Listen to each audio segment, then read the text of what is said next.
The wolves smelled the blood before Maisie did. 6 years old, standing in 3 feet of Wyoming snow, she should have run. Every adult in her short life would have told her to run. But the man lying beside the wrecked Harley wasn't moving, and the wolves at the tree line were, and Maisie Rowan had learned early that the world only helps people who refuse to wait for it. He grabbed her wrist with one hand, fingers like iron wrapped in frost, and rasped 4 words into the killing cold. "Don't let them find me." Then his eyes closed. And somewhere up the canyon road, headlights cut through the blizzard, slowly, searching. If a story about a 6-year-old girl and a dying biker standing between wolves and something far worse sounds like something you need to hear, you're already exactly where you belong. Subscribe to this channel and follow every part of this story to the end, because what's buried in these Wyoming mountains will shake you. Hit that like button and drop a comment telling me what city or country you're watching from. I want to see exactly how far this ride has traveled. Now stay close, because the storm is just getting started. The storm came in from the northwest the way the worst ones always did. Without announcement, without mercy, arriving like something that had been waiting in the dark for exactly the right moment to move. Maisie Rowan was supposed to be asleep. She was supposed to be in the small upstairs room of the house her grandfather had left behind, under 2 wool blankets that still smelled faintly of motor oil and cedar, listening to the wind punish the old window frames until exhaustion finally took her. That had been the plan. Her Aunt Deb's plan, anyway, delivered in the flat, practiced tone of a woman who had taken in a child she hadn't asked for and was managing it the best she could, which was to say, not particularly well. But Maisie had heard something. Not the wind. The wind she knew.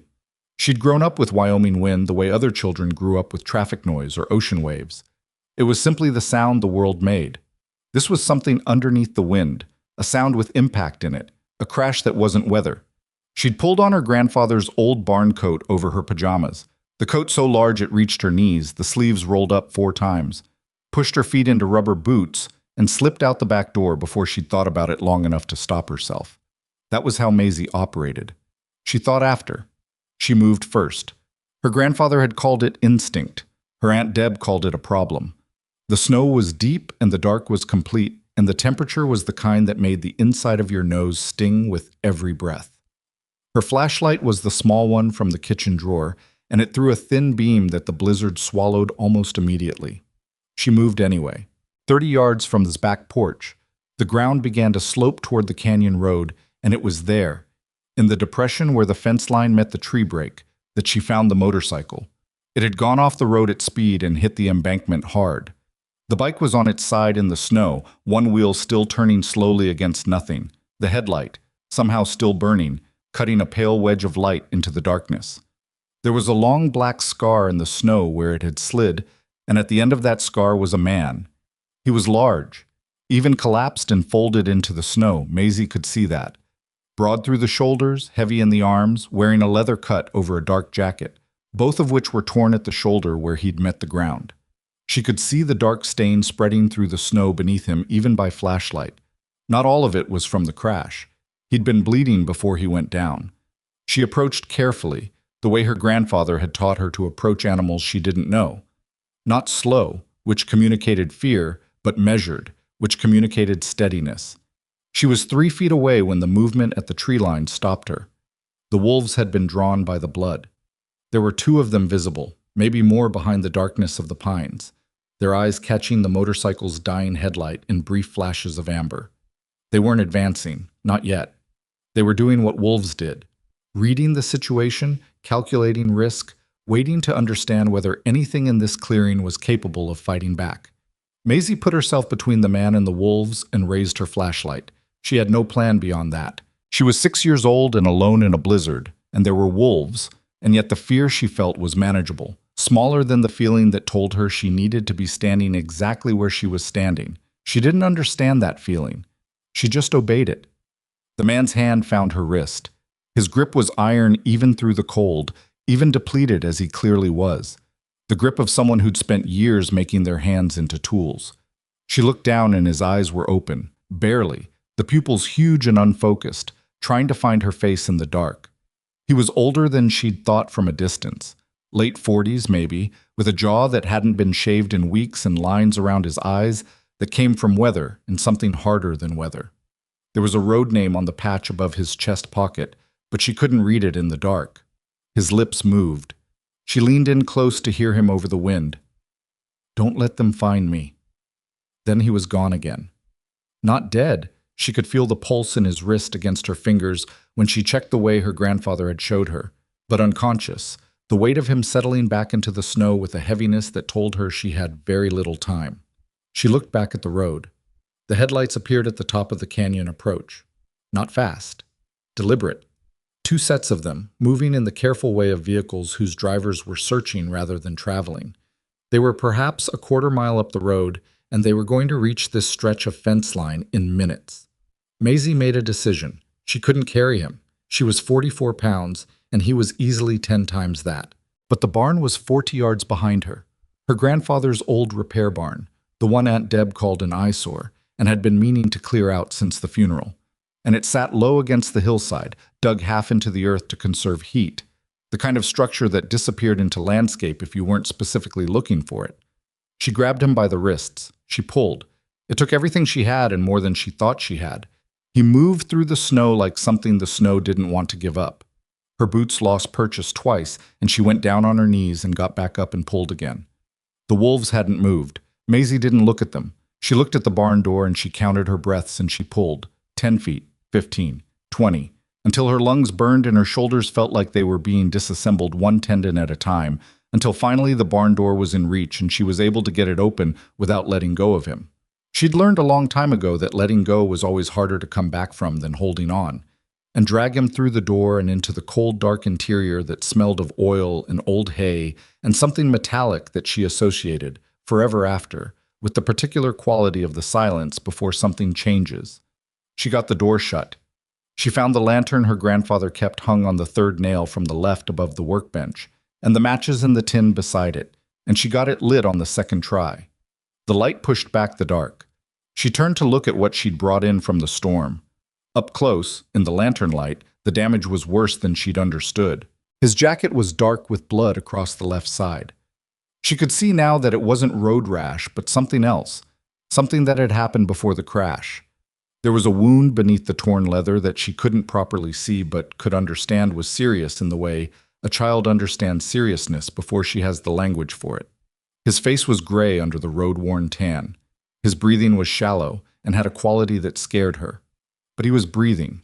She went to the supply shelf along the back wall, the one her grandfather had maintained with the same compulsive tidiness he'd applied to everything, labeled tins and organized rows of things a person might need if a person found themselves in a situation. And she found the first aid kit where it had always been.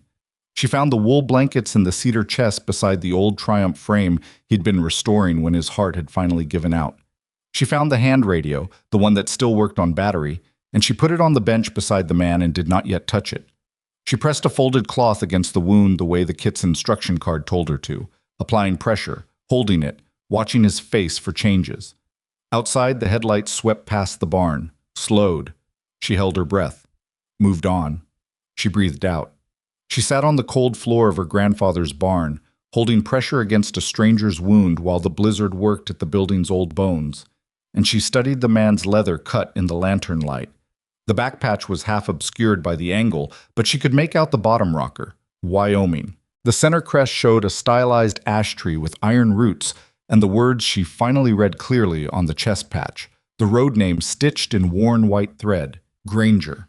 Below the road name, a club motto she had to lean close to read, "We ride for those who cannot." She didn't know what that meant yet. She would. He came back to consciousness near 4 in the morning, surfacing slowly the way people do when the body is deciding whether returning is worth the trouble. Maisie was sitting against the workbench with her knees pulled to her chest when she heard his breathing change, and she was up and beside him before his eyes had fully opened. He looked at her for a long time without speaking. He was trying to reconstruct things. She could see that process happening, the slow assembly of pieces. The barn, the child, the lantern, the wound that was still there and still insisting on his attention. He looked at the cloth she'd pressed against it, and at the blankets she'd pulled over him, and at the first aid kit open on the floor beside her, and his expression did something complicated that she didn't have a name for. "You dragged me," he said. His voice was gravel and disuse. Yes. How far? About 40 yards. He closed his eyes, opened them again. You're 6. I'll be 7 in March. Something moved across his face that might, in better light and on a less damaged face, have been something approaching a smile. It didn't complete itself. He winced instead, shifted slightly, and Maisie replaced her hand over the cloth at his side. Don't move yet, she said. Bossy? Grandpa said bossy just means sure. He looked at her steadily for a moment. Your grandfather. This is his place. It wasn't a question. He'd looked at something in the barn when he said it.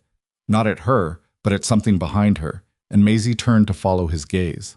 I was looking at the wall above the workbench where her grandfather had kept, his tools in their outlined silhouettes. Every tool hung in its proper place with the outline drawn in black marker, so you always knew what was missing. But what Granger was looking at wasn't the tools. He was looking at the old photograph pinned above the tool wall. A group of men, younger, in riding gear, somewhere arid and bright. Her grandfather was in the photograph. Maisie knew because she'd studied it many times, in the way you study the evidence of a person's life that they chose not to explain.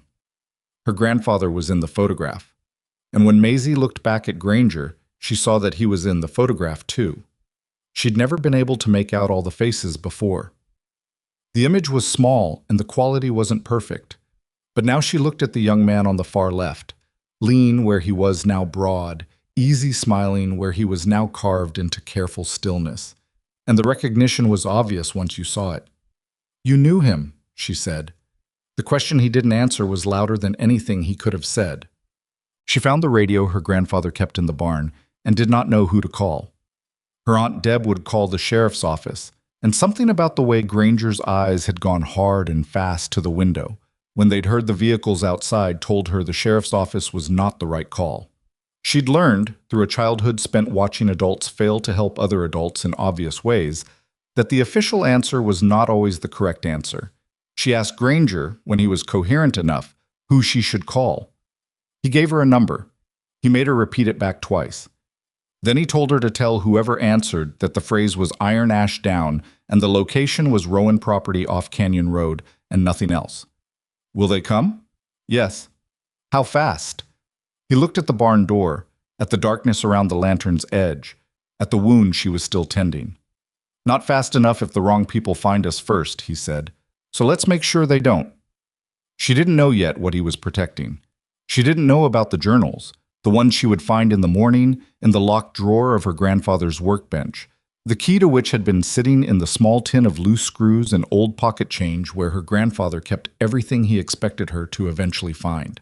She didn't know about the network her grandfather had spent 3 years documenting before his death, the routes through the Wyoming backcountry, the names of the men who'd corrupted the mountain roads into something unspeakable. She didn't know that the scratches on Granger's side weren't from the crash, but from the knife that had found him 70 miles north, when he'd gotten too close to the same evidence her grandfather had died holding. She knew only that the man on the floor of her grandfather's barn was breathing because she had not run, and that the headlights she'd seen on the canyon road had belonged to something that wanted him not to be, and that somewhere in the distance she could hear it even through the storm, even impossibly. There was the low sound of motorcycle engines, moving fast, coming from the east. She didn't know if they were coming toward her or away. She didn't know yet which kind of rider made that sound. Granger heard it too. She watched his face change, the calculation of it, the reading of information she didn't yet possess. And when he looked at her, there was something new in his expression. Not fear. Something more like the face a person makes when they've run out of room to hide and must decide. Finally, what they're willing to protect with what they have left. Maisie, he said. She'd never told him her name.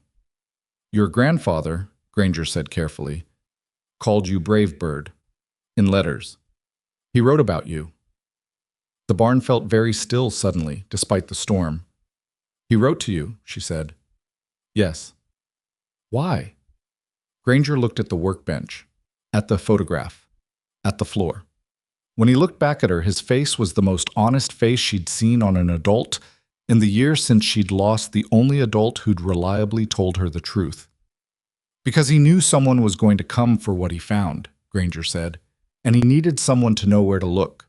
He paused.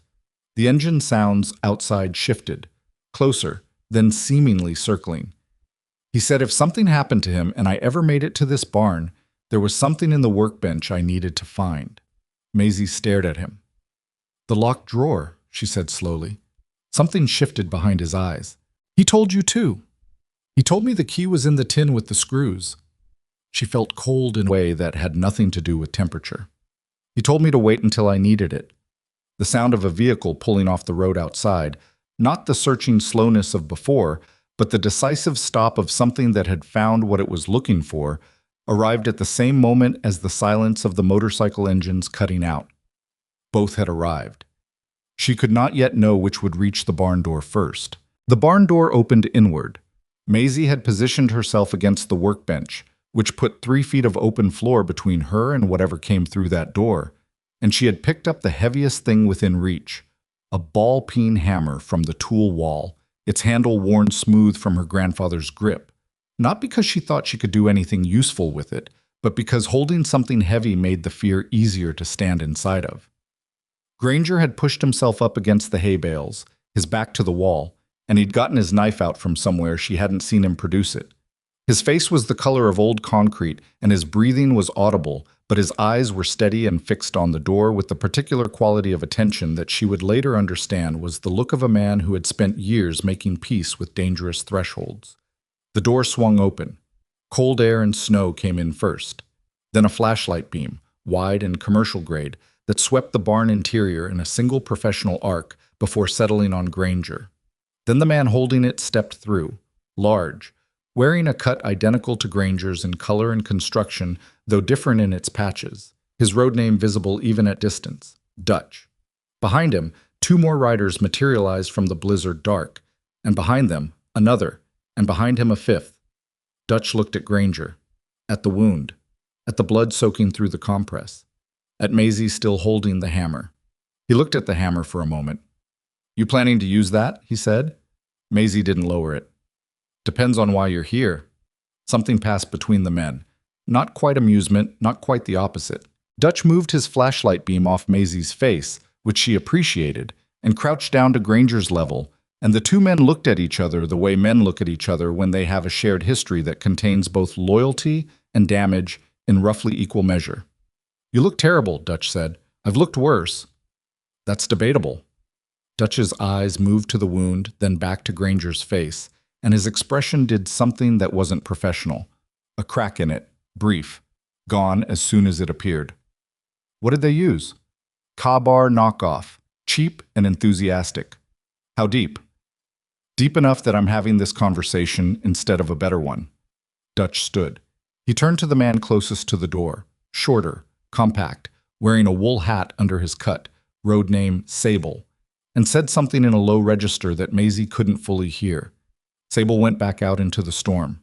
Dutch turned back to the barn interior and his eyes found the workbench, the tool wall, the photograph above it, and then he went still in a way that told Maisie the photograph meant something to him too. He stood looking at it for 3 full seconds. This is the Rowan property, he said. Not a question. His granddaughter, Granger said. Dutch turned to look at Maisie again, and this time the look was different, more careful, more weighted with something she couldn't yet identify. He was a man somewhere in his mid-50s, with the build of someone who'd been powerful once and had maintained enough of it to remain credible. His face was a record of outdoor living and hard decisions, and there was a scar that ran from his left ear to the corner of his jaw that he wore without apparent self-consciousness. The way some men wear their damage as honestly as their names. Your grandfather, he said. You knew him well? He raised me, she said, until he couldn't anymore. Dutch absorbed this. He looked at Granger. Granger looked at the floor. The drawer, Dutch said. She knows where the key is, Granger said. A silence moved through the barn that was different in quality from the silences before it.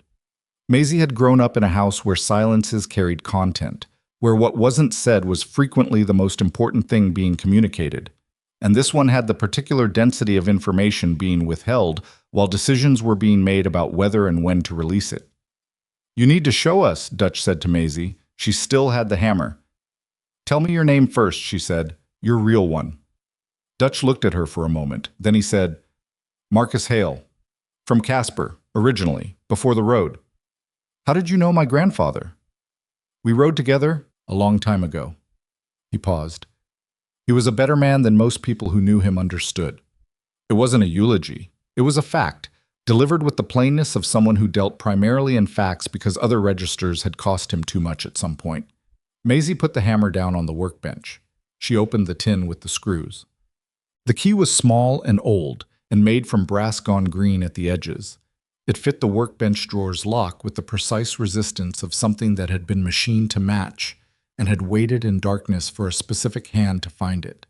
The drawer came open with a sound like held breath releasing. Inside, 3 composition notebooks, black covered, the kind available in any grocery store in America. The kind no one looks at twice. Beneath them, a folded map, highway-grade paper, the kind service stations used to sell.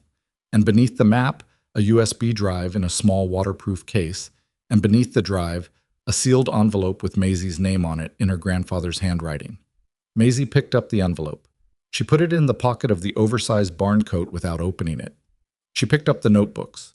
Dutch took the first one from her hands, not roughly, but with the deliberate care of a man taking something fragile and consequential, and he opened it and read the first page in the lantern light, and what happened to his face while he read was something Maisie cataloged and kept. It wasn't surprise. It was confirmation of something he'd already partially known, arriving with the weight of becoming fully real. He read 2 pages, then a third, then handed the notebook to the man beside him, a tall, angular rider whose road name she hadn't yet seen, without a word. He turned to Granger. How long did he have this? 3 years, minimum, going by the earliest entries. And you knew. I knew he was building something. I didn't know how complete it was. Dutch's jaw worked.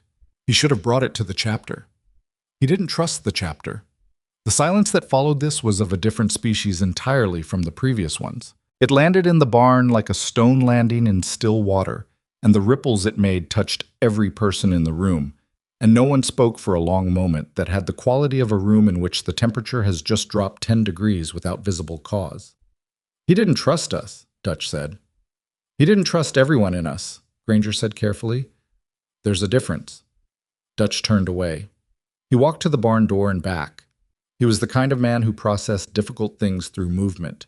Maisie could see that about him immediately, could see the way his body needed to be in motion when his mind was working through something that didn't resolve cleanly. He did the circuit twice and came back and stood over Granger with his arms crossed and his face arranged into something that was trying to be neutral and was not fully succeeding. Names? Dutch said. 3rd notebook, back pages. Dutch looked at the tall rider who had the 3rd notebook already and was turning to the back section. His eyes moved down a page, then stopped. His face didn't do anything demonstrative. His face went very, very still, in the manner of faces that have learned that stillness is the safest response to the information that changes everything. He closed the notebook. He looked at Dutch. Dutch read his face. Who? Dutch said. The tall rider. Maisie would learn his road name before morning, Cord, a man who'd ridden with the Iron Ash chapter since before most of its current members had found their way to it, said a name in a voice low enough that Maisie couldn't hear it. Dutch closed his eyes. He kept them closed for 3 seconds. He opened them. Everybody stays quiet about the names until I say different, Dutch said. His voice was controlled in the way that control is not natural but chosen. That is not a discussion. That is not a vote. That is what we're doing. No one objected. No one looked comfortable with it, either. Sable came back through the door, stamping snow from his boots, and behind him came a woman Maisie hadn't expected. 50s, slight but moving with the kind of economy that suggested compacted capability, wearing a heavy canvas jacket over layered wool and carrying a medical bag that was clearly not standard equipment. She had the look of someone who had been awake for 20 hours and was prepared to be awake for 20 more. This is Doc Heller, Dutch said to the room. She's with us. Doc Heller didn't introduce herself further. She went straight to Granger, set her bag down with the efficiency of long practice, looked at the compress Maisie had been maintaining, and said to Maisie specifically, "Good pressure placement. Who taught you?" "My grandfather." "Smart man." She began unpacking with the systematic focus of someone who had done field medicine in conditions worse than this and would not be disturbed from her methodology by ambient chaos. Everybody not helping me, back up or go outside. The riders redistributed themselves toward the far end of the barn. Dutch stayed close to Granger, but out of Heller's working radius. Maisie stayed because no one told her to move, and Doc Heller didn't send her away. And she watched the doctor work with the focused attention she gave to everything she didn't yet understand. "You're the one who dragged him in," Heller said. Not a question. She'd apparently been briefed. "Yes." "How long ago did you apply pressure?" Maisie looked at the old clock on the barn wall. "Almost 2 hours." Heller glanced at her briefly. It was a look that contained a great deal of compressed assessment. "You kept him alive," she said, flatly and without ceremony, the way she said everything. Maisie absorbed this without responding to it outwardly. Inwardly, something shifted, a reordering of the hierarchy of things she understood herself to be capable of. Granger, half-conscious under Heller's hands, turned his head toward Maisie. "Brave bird," he said. He was using her grandfather's name for her, which made it feel like a bridge between two people who were no longer in the same place. "The envelope." "It's in my pocket. Don't open it yet." "When?" He thought about it, or he was fighting through the fog well enough to access the answer. "When you need to know something and I can't tell you, that's when."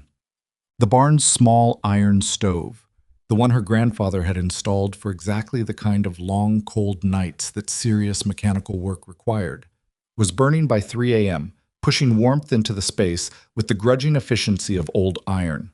The riders arranged themselves in the barn's geography, with the unconscious territorial logic of men accustomed to understanding rooms in terms of sight lines and exits. Dutch had the spot nearest the door, Cord had the spot nearest the workbench and the notebooks, which he continued working through with the focused, methodical pace of a man who read everything and remembered what he read. Two others, road names Finch and Relo, both younger than the rest, both carrying the particular tension of junior members in proximity to a situation above their current clearance, sat near the bikes and spoke to each other in the low registers of people who know they're not supposed to be talking and are doing it anyway. Sable sat near Maisie, not in a way that felt surveillance-minded, in a way that felt like proximity chosen for its own sake, the way certain people instinctively put themselves near children in uncertain situations without making a declaration of it. He was Native American, she thought, or partly, sharp features and black hair shot with gray at the temples, and hands that showed the history of outdoor physical work. He didn't talk to her immediately. He sat and drank coffee from a battered thermos, and after a while he offered her some, and she took it even though she'd never drunk coffee before because it was something to hold that was warm. "You scared?" he asked, eventually. She thought about it honestly. "I was more scared before everyone got here." That's usually how it goes. "Were you scared, coming here in the storm?" Sable looked at the stove, at his coffee, at the far wall. "Different kind of scared. When you get the signal that someone's down, you don't think about scared. You just ride. Don't you think about the weather? Weather's just weather." She filed this. After a moment. "How long have you known Granger?" 11 years. "Is he a good person?" Sable looked at her directly. It was the kind of direct look that adults rarely gave children, the kind that assumed the question deserved a genuine answer rather than a managed one. "He's a complicated person," he said. "Who does good things?" "My grandfather was complicated too." "I know." "You knew him." "Some." She studied him. "You're being careful about what you tell me." Sable almost smiled. "I'm being accurate about what I know." She decided to accept this for now. Cord finished the third notebook at 3:30 in the morning and sat for a time without moving and without speaking. The notebook closed in his lap, his long hands resting on its cover with a stillness that was different from the stillness of a man thinking. It was the stillness of a man who had finished thinking and arrived somewhere he didn't want to be. Dutch noticed. He crossed the barn in the deliberate way of a man who has learned that the distance between one point and another should always be covered with intention, and he stood in front of Cord and waited. Cord looked up. "How many routes?" Dutch said. 11 documented. Possibly more that he suspected but hadn't confirmed. "How many names?" 17 officials, 3 of them federal. Dutch absorbed this. "And the other thing?" Cord held his gaze for a moment. He was 90% certain, Cord said carefully. The notation is qualified. What does 90% look like in the notebooks? It looks like a man who believed something he didn't want to believe and spent 6 months trying to find the alternative explanation before accepting that there wasn't one. Dutch was quiet for a long time. Say it, he said finally. Cord said the name again, louder this time, loud enough that Granger, across the barn, opened his eyes. Loud enough that the two younger riders near the bikes went completely still. Loud enough that Maisie, who was sitting close enough now to hear it, heard it, and watched the effect of it move through the room like the pressure change before a lightning strike. The name was Rogan. Road name, Rogan. Current road captain of the Iron Ash Riders Northern Wyoming chapter, the man third in the structure, the man who managed the chapter's relationships with law enforcement and local officials, the man who had been with the Iron Ash for 16 years and who was, by any external measure, one of its most trusted architects. The man who, according to 3 composition notebooks filled with her grandfather's careful handwriting, had been feeding information to the trafficking network for at least 4 years. The man who, Maisie would understand only later, had been the one her grandfather hadn't trusted. The man who had known about the evidence the moment her grandfather had begun compiling it. The man who, if he was tracking the same threads everyone else in this situation was tracking, almost certainly knew by now that the evidence had not died with the old mechanic who'd compiled it. The man who had sent the trucks. Granger looked at Dutch from across the barn. He doesn't know about the girl, Granger said. Dutch looked at Maisie. He does now, Dutch said very quietly. The trucks ran the road. They saw the bike. They saw drag marks in the snow. He paused. By morning, he knows a child pulled you in. The stove ticked. The wind worked at the barn's roof. Doc Heller, who had been packing her bag with the calm of a woman who had been absorbing dangerous information for decades without visible disruption, said, without looking up, "Then we don't have until morning." They moved the notebooks, the map, and the drive into a waterproof satchel that Sable produced from his saddlebag. Dutch made calls, not on any phone Maisie recognized as standard, on something compact and encrypted that he held close to his body while he spoke. And the conversations he had were short and structured in the way of communications between people who have established shorthand for situations that don't allow for elaboration. Maisie stayed near the workbench. She had not yet told anyone about the tunnel. She was not entirely sure why. Some part of her, the part that her grandfather had developed with slow, deliberate patience over years of small lessons about trust and verification and the difference between the two, was still withholding something until she understood more completely what she was inside of. She trusted these men more than she'd trusted the searching headlights. She trusted them enough to show them the key, to open the drawer, to let them take the notebooks. But the tunnel was something else. The tunnel was something her grandfather had shown her specifically, privately, on a Sunday afternoon the previous spring when the weather had been good and his mood had been one of those rare, unguarded ones that she cherished. "There's a door under the floor in the back corner," he'd said, "behind the spare tire rack. You have to move the rack to see it." He hadn't told her why it was there or what it connected to. He'd just shown her the handle and then replaced the rack and looked at her with the particular expression she associated with things he was giving her to carry. "You'll know when it matters." She hadn't understood then. She was beginning to understand now. She looked at the spare tire rack in the back corner of the barn, half hidden behind the old Triumph frame. She looked at it and she thought about her grandfather sitting at this workbench night after night with his notebooks, building an architecture of documentation that he'd known might not survive him. She thought about him writing letters to Granger. She thought about a man who had known, in some functional and unsentimental way, that the thing he was doing was going to cost him in ways he couldn't fully predict, and who had done it anyway. She thought about the envelope in her coat pocket. She thought about the trucks. She thought about Rogan. She put her hand on the nearest spoke of the Triumph frame and pushed. Cord saw her do it. He'd been watching the room with the undemonstrative attentiveness that appeared to be his default mode, the kind of attention that didn't announce itself and so was easy to underestimate. And he crossed the barn and stood beside her as she got the rack clear of the floor section and found the recessed handle set flush with the wood, invisible unless you knew the exact board to press. He looked at the handle. He looked at her. "You knew about this," he said. "He showed me." "When?" "Last spring." Cord crouched down and examined the handle without touching it. His face was doing the careful thing again, processing, filing, connecting. He looked up at her. "Why didn't you mention it before?" Maisie considered the honest answer. "I wanted to know who I was in a room with before I showed them everything." Cord looked at her for a moment that was longer than usual. "That's a sophisticated answer for someone who'll be 7 in March.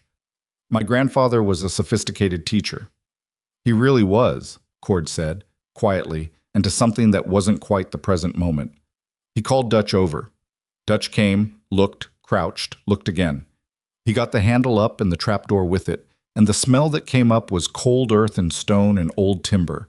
The smell of a passage that had been built before the barn and had been here long enough to become part of the mountain's memory of itself. He put a flashlight down into the dark, and the beam showed rough-cut stairs descending, and beyond the stairs a tunnel with shored timber walls and a floor of packed gravel, and beyond what the light reached, darkness that could be anything at all. "How far does it go?" Dutch asked her. "I don't know. He only showed me the door." Dutch looked at the tunnel. He looked at his watch. He looked at Maisie. He looked at Granger, who had made it upright through what was clearly a substantial argument between his body and his will, and who was standing with one hand on the hay bale and his weight distributed with the careful calculation of a man managing damage through conscious adjustment. "Can you walk?" Dutch said. "I can walk." "Heller?" "Not my recommendation," Heller said from across the barn. "But I've learned not to give him recommendations he hasn't asked for." Outside, barely audible beneath the wind and the snow, something moved on the canyon road. Not a single vehicle this time. Multiple.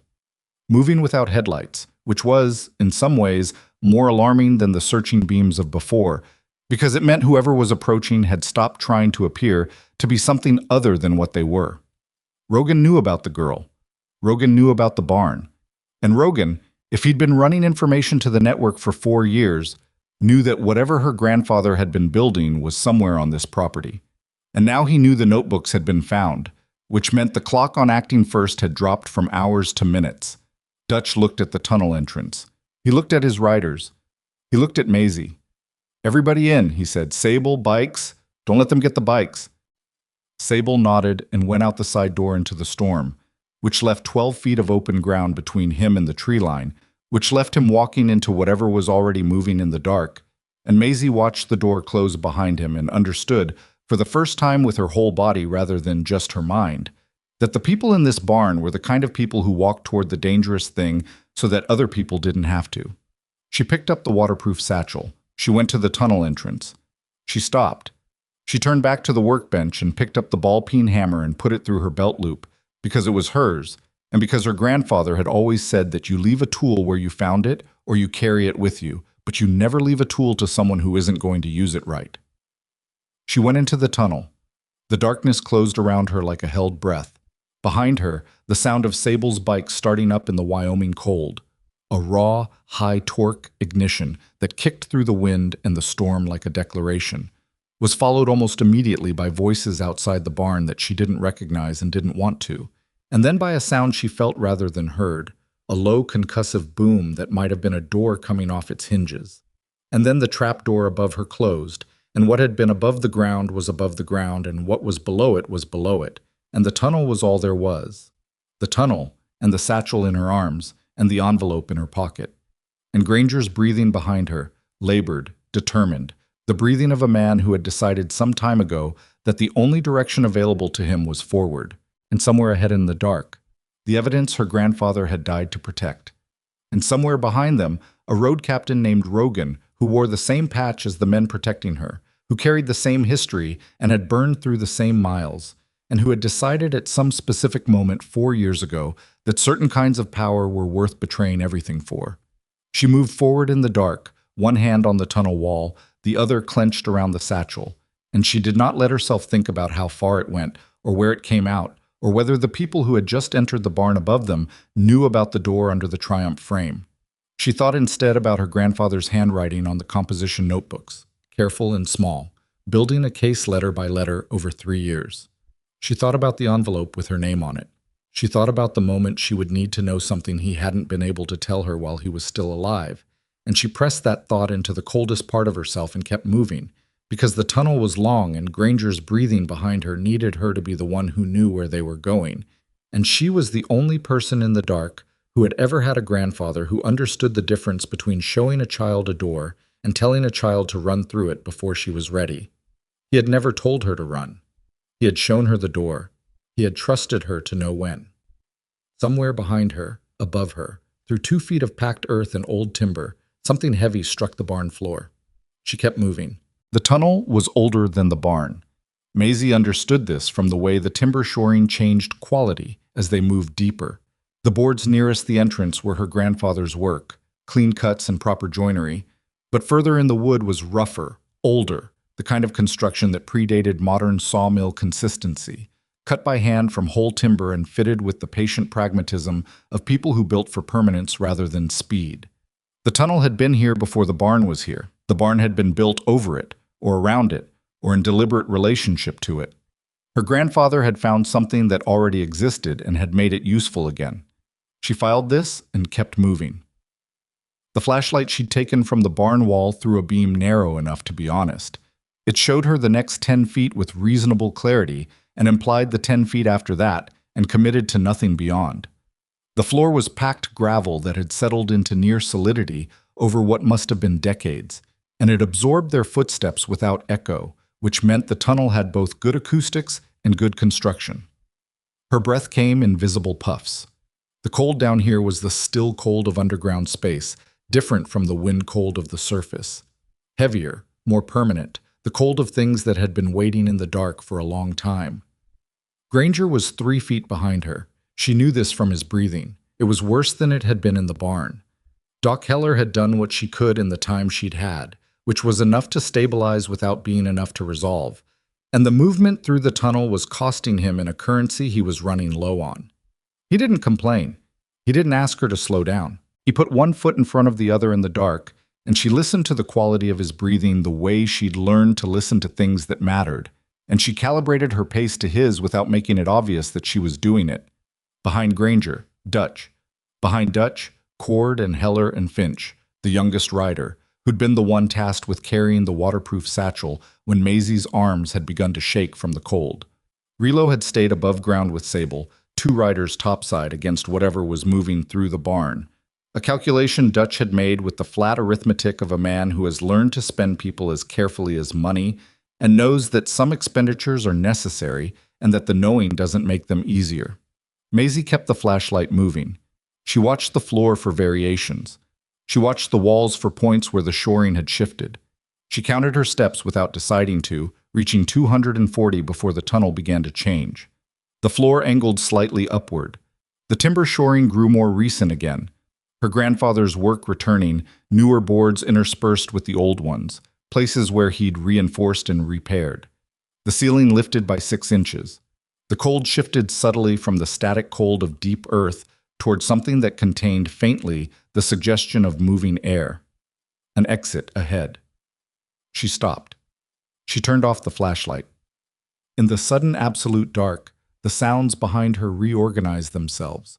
Granger's breathing, Dutch's controlled exhale, the soft compression of boot leather on gravel, someone's jacket shifting. Then, from above and somewhere ahead, the muffled bass register of engines. Not motorcycles, larger. Trucks, idling close. She turned the flashlight back on.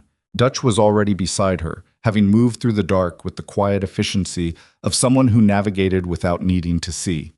He looked at her. She pointed forward and up. He nodded. He moved past her and took the lead, which she let him do because what was ahead required the kind of assessment she understood she didn't yet have the experience for. And she fell back beside Granger and matched his pace, and she felt his hand find her shoulder briefly. Not grabbing, not leaning, just a brief point of contact that said something without being a sentence. She put her hand over his for a second. Then they moved. The exit was a trapdoor identical in construction to the one in the barn, set into the floor of what turned out to be a root cellar, attached to a structure she didn't immediately recognize in the dark. Dutch went through first, moving with the compressed speed of someone clearing a space, and then he came back to the opening and said very quietly, "Clear." And they came up one at a time into cold air that tasted of pine resin and old metal, and the particular mineral quality of mountain stone. The structure was a mining way station. Maisie recognized it from the landscape more than from the building itself. They were 3/4 of a mile from the barn, further into the hillside, at the edge of the tree line where the canyon wall began its serious ascent. The way station was low and stone-built, the kind of structure that didn't so much sit on the landscape as grow from it, and it had been disused long enough to be genuinely invisible to anyone not specifically looking for it. Her grandfather had known about this too. Of course he had.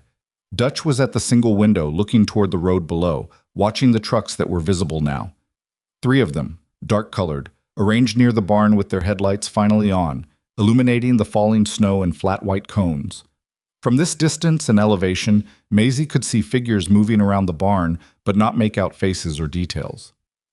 "Sable," Dutch said quietly. "He got the bikes into the tree line before they came in," Cord said. He was looking at his phone, the encrypted one, she assumed. "He's signaling." "Relo? With him?" Dutch exhaled through his nose. "How many of them?" 8 visible from his position. Could be more inside. 8, against 2 of theirs above ground, and the 6 of them in this cold stone room with one man who was bleeding through his field dressing and needed a hospital that was not available. Maisie did the arithmetic without wanting to. "The lookout," Granger said. He was sitting on the floor with his back against the stone wall, which put his eye level at Dutch's waist height. And he looked up at Dutch with the expression of a man making an argument while understanding exactly how the argument will be received. "We need the lookout." "How far?" 2 miles up the ridge. Maybe 2.5. Dutch looked out the window. The snow was still falling, but had thinned from the blizzard intensity of earlier. Still substantial, still the kind of cold that made 2 miles of mountain ridge feel like a different proposition than 2 miles on flat ground, but navigable. Barely. "Tell me about the lookout," Dutch said. Granger looked at Maisie. She looked back at him. "You knew about it," she said. Not accusatory. Confirming. "Your grandfather mentioned it in the last letter. He wrote to you about the lookout. He wrote that the final copy was there, the one that couldn't be accessed electronically, the one that had the corroborating material that made everything in the notebooks prosecutable rather than just persuasive." Granger shifted against the wall and his face tightened for a moment before he controlled it. Physical evidence, photographs, recorded testimony from someone he'd convinced to go on record. Dutch was very still. "Who went on record?" he said. The letter didn't say." "Guess." Granger shook his head slowly. "I don't guess at things like that. Not when guessing wrong costs someone their life." Dutch studied him for a long moment with the focused attention of a man trying to determine whether the line between discretion and withholding had been crossed. Whatever he concluded, he turned back to the window. "We go to the lookout," he said. "In this weather, with Granger's condition," Heller began. "We go to the lookout," Dutch said again, the repetition doing the work of foreclosing the conversation without raising his voice. Heller closed her mouth. She looked at Granger. Granger looked at her with an expression that acknowledged her concern and declined it simultaneously. She began repacking her bag with the precise, aggressive efficiency of a woman who had objected and been overridden and was now going to be excellent at her job in silent protest. Maisie looked at the waterproof satchel in Finch's arms. She looked at the envelope in her pocket. She thought about her grandfather sitting in the lookout. She'd been there twice as a child, in better seasons, when the hike had been an adventure rather than a necessity, with whatever he'd gathered there, building his case, adding to it piece by piece, coming down from the mountain and going back to his workbench and writing his notebooks and sending his letters and carrying this weight alone because he'd trusted the Brotherhood and then found a reason not to trust it completely, and the reason had been a name, and the name had been Rogan. She thought about Rogan somewhere out there, wearing the same patch, knowing about the notebooks now. She put her hand in her coat pocket and felt the envelope under her fingers. "When you need to know something, and I can't tell you, not yet, not yet." She put her hand back out. They went up the ridge in a file, Dutch leading, Granger in the middle, Maisie directly ahead of him so that if he went down she would feel it. Cord took the rear. Heller and Finch bracketed Granger from either side when the terrain allowed, which was not always. The snow was knee-high in places where the wind had built it against the natural channels of the rock, and moving through it was the sustained physical effort of something that consumed attention fully and left nothing over for fear, which was, Maisie thought, possibly useful. The pine canopy was dense enough at this elevation to have moderated the snow accumulation on the ground, and once they reached the tree line proper, the going became more manageable. She could hear nothing from below. Either Sable and Relo were maintaining the diversion she assumed Dutch had tasked them with, or the men at the barn had found the trapdoor and the information had now changed. She didn't ask. She moved. Granger managed the terrain with the deliberate stubbornness of someone who understood that stopping would convert a problem into a crisis. Twice, on the steeper sections, he put a hand on her shoulder, not leaning weight, just maintaining contact, the way a person uses a reference point in the dark. The third time, she moved closer to him without being asked, so the contact was continuous and he didn't have to reach. Neither of them commented on this. The lookout was visible from 100 yards below, a silhouette against the lighter dark of the cloud-covered sky, the squat utility shape of a fire observation structure gone disused, the elevated cab on its timber tower showing windows dark in every direction. It had been decommissioned years ago. The access road had been gated and the signage had been removed. It existed now in the category of things that were officially not there, which her grandfather had apparently found useful. Dutch stopped them at the tree line and looked at the structure for a long moment. "Check it before we approach," he said to Cord. Cord went forward alone, moving across open ground with the low, unhurried efficiency of a man who had done this before, not the exaggerated tactical movement of someone performing caution, but the genuine article, the kind of caution that is indistinguishable from ordinary motion unless you know what you're watching for. He reached the tower base, went around it once, came back to Dutch, and said 2 words. "It's clean." They went up. The interior of the cab was cold, the way things are cold when they've been unheated for months. Not the fresh cold of the outdoors, but the stale cold of trapped air that has surrendered its heat slowly and thoroughly over time. There was a wooden table bolted to the floor, a swivel chair that had rusted in place, a narrow shelf running all 4 walls at shoulder height, and nothing else that was standard issue. What was not standard issue? The metal box her grandfather had secured to the underside of the table with 4 bolts that didn't match the original hardware. Cord found it in 30 seconds. He put it on the table and looked at Dutch, and Dutch looked at Maisie. "Key?" he said. "I don't have a key to that one." Cord looked at it more carefully. He ran his fingers along the seam, found something on the underside, pressed it, and the box opened with a click that was more mechanical than lock-related. A false seam. The kind of modification a man with decades of mechanical experience and a need to secure something important could make in an afternoon. Inside the box, a manila envelope, thick with contents, sealed. A small digital recorder in a waterproof sleeve. A photograph printed on standard paper and then laminated that showed 4 men standing outside a building Maisie didn't recognize. Cord picked up the photograph first. He looked at it. He passed it to Dutch without speaking. Dutch looked at it. Something happened to Dutch's face that was not the careful, controlled processing of before. It was faster and more involuntary. A brief seizing of the muscles around his eyes and jaw that he brought back under control within 2 seconds, but that those 2 seconds contained a genuine and unmanaged response to information. He passed the photograph to Granger. Granger looked at it. He looked at it for longer than Dutch had. When he looked up, he looked at Dutch, and then he looked at the photograph again. And then he set it very carefully on the table face down with the particular deliberateness of someone managing their response to something by managing its proximity. "Open the recorder," he said. Dutch opened the recorder. He pressed play. The voice that came out of the small speaker was an old man's voice, a voice that had been strong once and had remained precise even as the strength had thinned, a voice of careful construction and deep familiarity with the weight of the things it was choosing to say. A voice that Maisie recognized from every morning of her early childhood, from bedtime and truck rides and the workbench at 6 a.m., when the coffee was still too hot to drink and the light was just coming in. Her grandfather's voice. "My name is Edwin Rowan. I am making this record on the 14th of October, 2 years before whoever is listening to it is listening to it, because I know I may not be present to deliver this testimony in person. I am not a lawyer. I am not a law enforcement officer. I am a mechanic and a retired rider and an old man who found something in the mountains he wasn't supposed to find, and who spent the time he had left making sure it could be found again by the right people." A pause. the sound of him breathing, the sound of wind, faintly, the same Wyoming wind that was outside the lookout right now.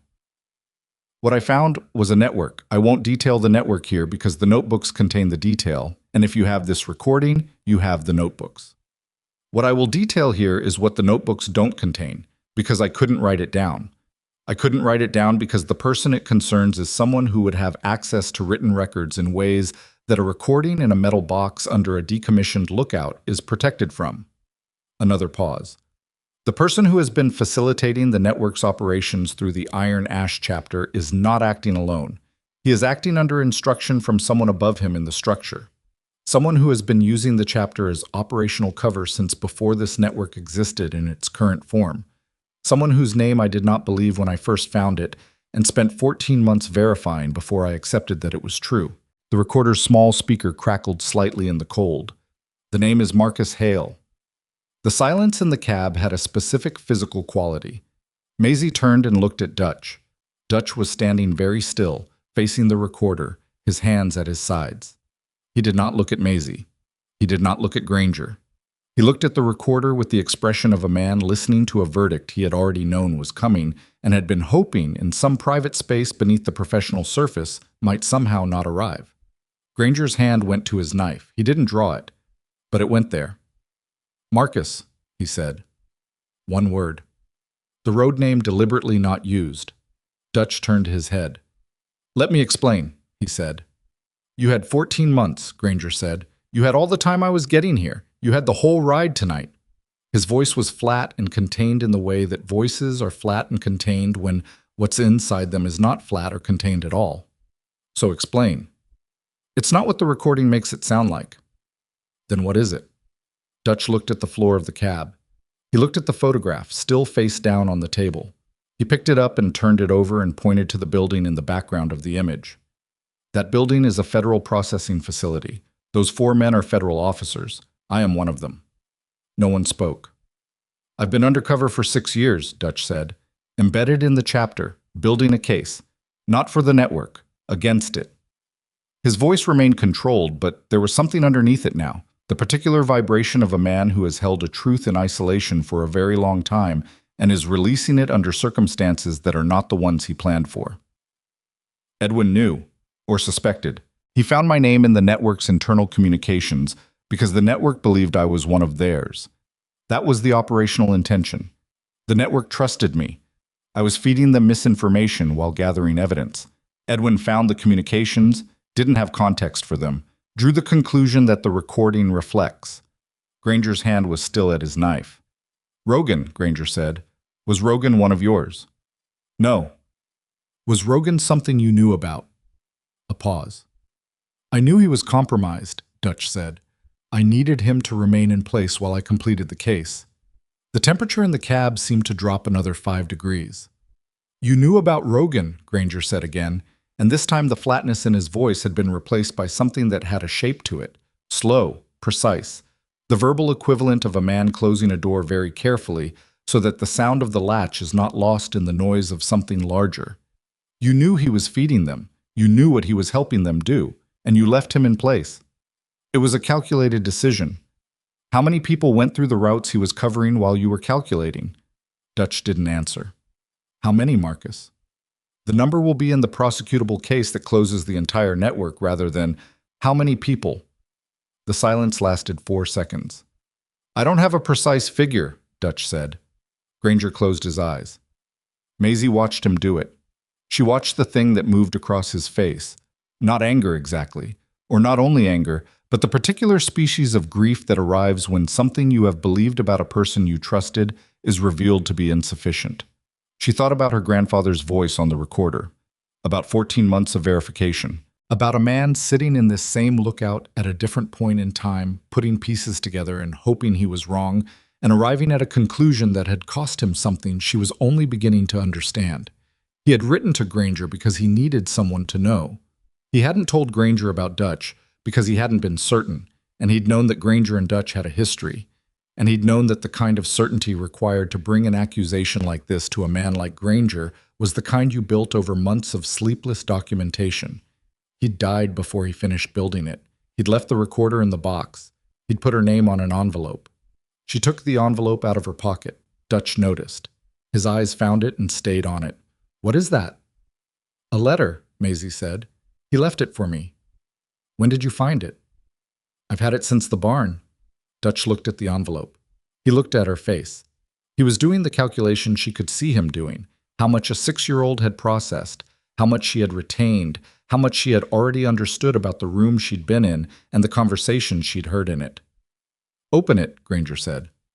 Not Dutch. Granger. She opened it. The letter was 2 pages, both sides. Her grandfather's handwriting smaller and more pressured than is usual. The kind of handwriting a person produces when they have a great deal to say and are uncertain of the time available for saying it. She read it once in its entirety without speaking. Then she read the last paragraph again. She folded it. She looked at Dutch. "He says the federal contact who authorized your operation," she said carefully, finding each word the way her grandfather had taught her to find the right tool for a specific bolt. "Don't rush. Match the size. Commit to the turn. Closed it down 8 months ago. He says you were told to stand down. He says you didn't." Dutch was very still. "He says you went rogue," she said. "He says you kept the operation running because you didn't trust the agency to prosecute fully. He says the network found out you were federal and they offered you a different kind of deal. Let them complete one more cycle and they'd give you the senior leadership, which was what you'd never been able to reach." She paused. "He says you accepted." The sound of the wind against the lookout's windows was very loud in the silence. "He says," she continued, her voice steady in the way that things are steady when everything holding them up is quivering, "that one more cycle meant 43 people." Cord moved. He moved in the way that large men move when they have stopped thinking about movement and started executing it. Without narration, without warning, covering the space between himself and Dutch, in 2 steps, and getting a hand into Dutch's jacket, and coming out with the firearm at Dutch's hip before Dutch had fully registered the motion. He stepped back. He held the weapon with the competence of someone who'd done this before. Dutch didn't resist. He looked at Maisie. "The letter," he said. "He wrote all of that to a 6-year-old. He wrote it to whoever opened it," she said. "He expected it to be Granger." Dutch absorbed this. "He trusted you more," Dutch said. And what was in his voice when he said it was not sarcasm. It was not cruelty. It was the plain and terrible acknowledgement of a man who has been measured accurately by someone who is no longer alive to see the measurement confirmed. The lookout's north window shattered. Not from the wind. Something came through it. A stone, a signaling weight, something thrown with enough force to be deliberate. And 3 seconds after the glass hit the floor, Cord's phone vibrated and he looked at it and said, in a voice from which everything non-essential had been stripped, "Sable. 8 vehicles on the Ridge Road, moving fast, ETA 4 minutes. Granger pushed himself off the wall he'd been using as support. He looked at Cord, at the weapon in Cord's hand, at Dutch. "Tie him," he said. "Granger," Dutch began. "You don't get to talk right now," Granger said. "You get to be tied and alive, or you get to be the alternative." Cord looked at Granger, at Dutch. He produced zip ties from somewhere in his jacket, the kind of preparedness, Maisie noted, that was either paranoid or appropriate depending entirely on what kind of life you were living. And Dutch put his hands behind his back and let himself be secured with the resignation of a man who has arrived at the consequences of his own calculations. Granger turned to Maisie. He was gray. He was losing ground on the bleeding situation that Heller had bought him time on, but not solved. He was standing through an argument between his body and his will that his body was beginning to win. And yet the way he looked at her contained none of that. Or rather, it contained all of it and placed it at the perimeter of something more pressing. "The recording and the envelope," he said. They stay with you." "Why me?" "Because you're the one he trusted." "I'm 6. "He knew that," Granger said. "He did it anyway." He held her gaze. He knew what he was doing. She thought about her grandfather at this table. She thought about his handwriting on the recorder, on the notebooks, on the envelope. She thought about a man who had been a biker and a mechanic and a keeper of secrets and a grandfather, all simultaneously, without the categories conflicting, who had understood that the most important things are not kept by the strong, but by the people the strong cannot reach. She put the recorder in the waterproof satchel with the notebooks. She put the envelope back in her pocket.